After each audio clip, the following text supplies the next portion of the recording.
जून का महीना था। चिलचिलाती धूप में रामलाल अपने मन में बड़बड़ाता हुआ जा रहा था। धूप इतनी तेज थी कि जमीन भी आग सी तप रही थी। रामलाल के पैर में चप्पल भी नहीं थी। वह नंगे पैर लंबे लंबे पंगों से आगे बढ़ता जा रहा था। उसको अपनी नहीं बल्कि अपने खेतों की बहुत ज्यादा फिक्र थी। जंगली भुंडों के झुंड खेतों में आते थे और कुछ ही मिनटों में खेतों को तहस नहस कर देते थे। रामलाल के खेत में इस साल बहुत ही अच्छी फसल हुई थी, जिसे देखकर उसकी जान में जान आती थी। उसके पास पैसा नहीं था, लेकिन उसने एक ही गांव में जमींदार से पैसा उधार लिया था, जिस पर जमींदार का ब्याज बहुत तेजी से बढ़ रहा था।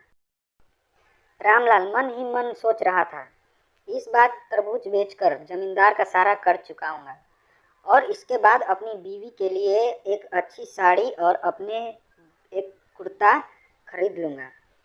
बच्चों के पास भी कपड़े नहीं हैं, उन्हें भी एक कुछ न कुछ देना पड़ेगा। आगे सर्दी भी आने वाली है, जिसके लिए रजाई और कंबल भी लेना पड़ेगा। वह यही सब अपने मन में बड़बड़ाते हुए खेतों की ओर जा रहा था। उसे अपने पैरों की फिक्र नहीं थी। आम आदमी तो ऐसे गर्मी में नंगे पैर नहीं चल पाता, लेकिन रामलाल अपने मन में सपने देखता हुआ अपने खेतों की ओर बढ़ता चला जा रहा था। खेत के पास पहुंचते ही रामलाल गदगद हो गया। खेत में बहुत अच्छी तरबूज की फसल थी। वह हर समय खेत में ही आते जाते रहता था, क्योंकि अगर धोखे से भी भूल आ गया तो उसका पूरा खेत कुछ ही समय में खत्म हो जाएगा और उसके सपने मिट्टी में मिल जाएंगे। इसलिए रामलाल दिन में और रात में पूरा समय खेत में ही गुजारता था। रामलाल की पत्नी भी फूली नहीं समा रही थी, क्योंकि 10 साल बाद उनके खेतों में इतनी अच्छी फसल लगी थी, लेकिन गर्मी बहुत ज़्यादा था। जमींदार अक्षर आके रामलाल को धमकी दे रहा था, फसल काट दो और मेरी पाई पाई चुका दो, नहीं तो तुम्हारे लिए अच्छा नहीं होगा।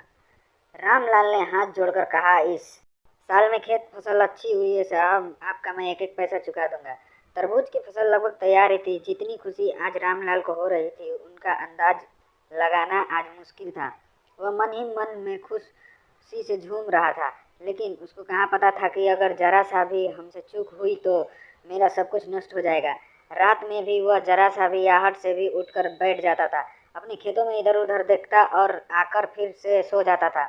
उसकी नींद कभी पूरी नहीं हो पाती थी। उसके सपनों में भी कभी खेतों की याद बनी रहती थी। गरीब किसान की कहानी। 3 दिन बाद अब तरबूज की फसल को